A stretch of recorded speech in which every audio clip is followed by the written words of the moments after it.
Baik, Assalamualaikum warahmatullahi wabarakatuh.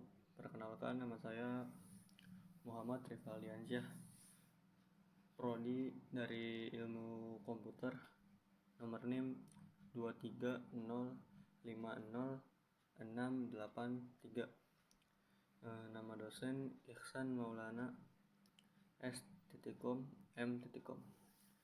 Baik, untuk materi yang pertama yaitu pengenalan dasar pemrograman. Lanjut ke bawah, yang kedua di sini ada tujuan belajar pengenalan pemrograman. Belajar pemrograman dapat membantu untuk mengembangkan kemampuan keterampilan teknis yang sangat dicari di dunia digital saat ini. Ketika belajar pemrograman, banyak hal yang kita pelajari untuk melatih sikap kritis dan mengingatkan kemampuan observasi. Contohnya, mampu menganalisis masalah semisal mengalami penyebab, bug, error, dan lain-lain. Baik, untuk yang kedua, manfaat belajar pengenalan dan pemrograman. Kita lanjut, yang pertama yaitu memahami konsep. Memahami konsep dasar pemrograman seperti tipe data, kontrol, alur, dan struktur. Yang kedua, memahami bahasa pemrograman. Mengenal sintak dan struktur dari bahasa pemrograman yang dipelajari dan mampu menulis kode yang bersih dan mudah dipahami. Yang ketiga, pemahaman konsep pengujian atau testing, yaitu mengetahui pentingnya pengujian perangkat lunak. Baik, yang keempat, penyadaran etika dan tanggung jawab pemrograman, yaitu menyediakan wawasan tentang industri pemrograman serta memahami peluang karir di bidang pengembangan perangkat lunak. Oke, kita lanjut. Yang ketiga yaitu tujuan dalam pemrograman. Yang keempat ya. Tujuan dalam pemrograman. Yang pertama, tujuan pemrograman adalah untuk membantu program komputer yang dapat menyelesaikan masalah. Proses ini melibatkan penulisan algoritma yang nantinya akan dieksekusi oleh komputer untuk melakukan tugas-tugas tertentu. Melainkan tugas tertentu.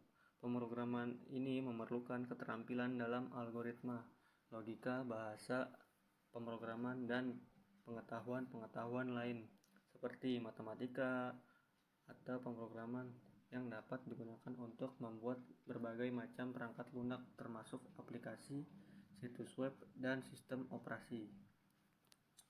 Baik, untuk yang kelima ada beberapa tujuan dalam pemrograman. Oke, kita mulai dari dulu. Yang pertama yaitu automatisasi. Automatisasi adalah membuat program untuk mengatasi tugas-tugas yang berulang dan memakan waktu sehingga meningkatkan efisien dan produktivitas. Yang kedua yaitu pengolahan data. Pengolahan data mengolah program untuk mengolah dan menganalisa data secara cepat dan akurat serta membantu dalam pengambilan keputusan berbasis data. Baik, untuk yang ketiga, pengembangan aplikasi. Pengembangan aplikasi membuat aplikasi yang penuh kebutuhan pengguna, baik itu dalam hal hiburan, pendidikan, bisnis, atau komunikasi. Oke, kita lanjut yang kelima. Yang keenam, slide keenam. Jenis dan fungsi pemrograman. Berikut jenis dan fungsi pemrograman yaitu 1. Pemrograman aplikasi. Fungsinya untuk menghasilkan aplikasi yang dapat digunakan oleh pengguna akhir seperti desktop atau aplikasi mobil dan aplikasi web. Yang kedua yaitu pemrograman sistem. Fungsinya menghasilkan sistem observasi, drive, perangkat keras, dan perangkat sistem lainnya. Untuk yang ketiga, basis data dan pemrograman. Fungsinya untuk menghasilkan, mengelola data dasar termasuk desain, pengembangan, dan pemeliharaan. Baik, untuk yang keempat, pemrograman jaringan. Fungsinya untuk perangkat lunak jaringan seperti protokol jaringan, aplikasi jaringan, dan perangkat keamanan jaringan. Udah itu saja. Baik, untuk yang ketujuh, jenis-jenis bahasa pemrograman. Contoh bahasa pemrograman yang digunakan dalam perangkat lunak antara berikut.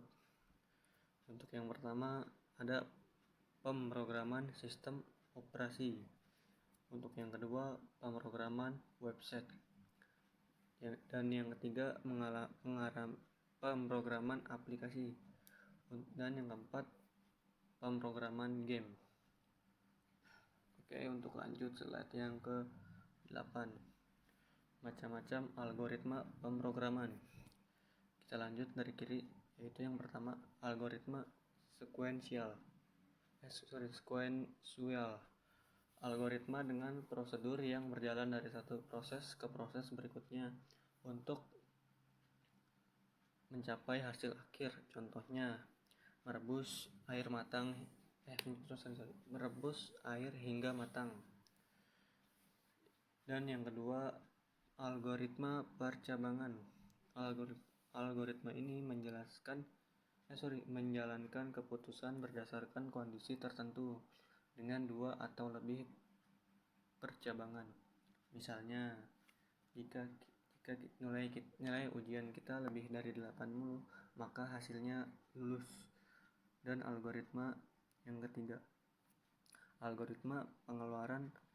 Algoritma yang menjalankan urutan perintah berulang-ulang hingga beberapa kali. Contohnya melipatkan bilangan kelipatan mulai dari 0 sampai 100.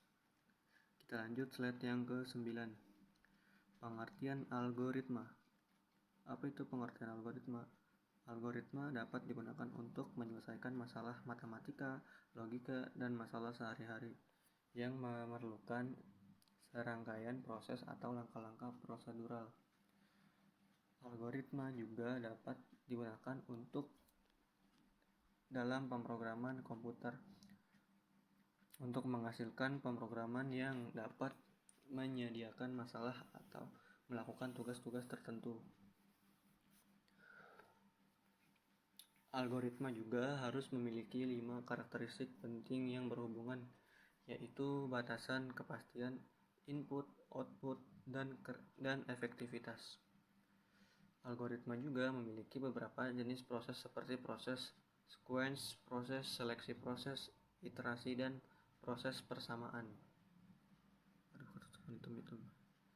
Kita lanjut ke slide yang 10. Cara kerja algoritma. Algoritma bekerja dengan cara menerima masukan input, melakukan sedangkan langkah-langkah proses dan menghasilkan keluaran output yang diinginkan. Proses-proses ini biasanya terdiri dari langkah-langkah logistik dan sistematis yang dirancang untuk menyelesaikan satu masalah atau tugas tertentu. Algoritma umumnya juga ditulis dalam bentuk yang jelas dan terstruktur bagi menggunakan bahasa pemrograman, prosedur kode atau diagram alur, dan dapat dieksekusi secara berurutan untuk mencapai seleksi yang akurat dan yang diinginkan. Kita lanjut slide ke yang 11. Tingkat bahasa pemrograman. Bahasa pemrograman adalah notasi yang digunakan untuk menulis pemrograman komputer. Berikut ada beberapa tingkatan bahasa dari pemrograman, yaitu 1. Bahasa mesin, machine language. Bahasa majelis, bahasa tingkat rendah, bahasa tingkat rendah, bahasa tingkat tinggi, yaitu bahasa tingkat tinggi. Dan yang terakhir bahasa script, yaitu juga bahasa script. Oke, sekian presentasi dari saya. Bila ada salah kata mohon dimaafkan. Wabillahi taufiq wal hidayah. Wassalamualaikum warahmatullahi wabarakatuh. Terima kasih.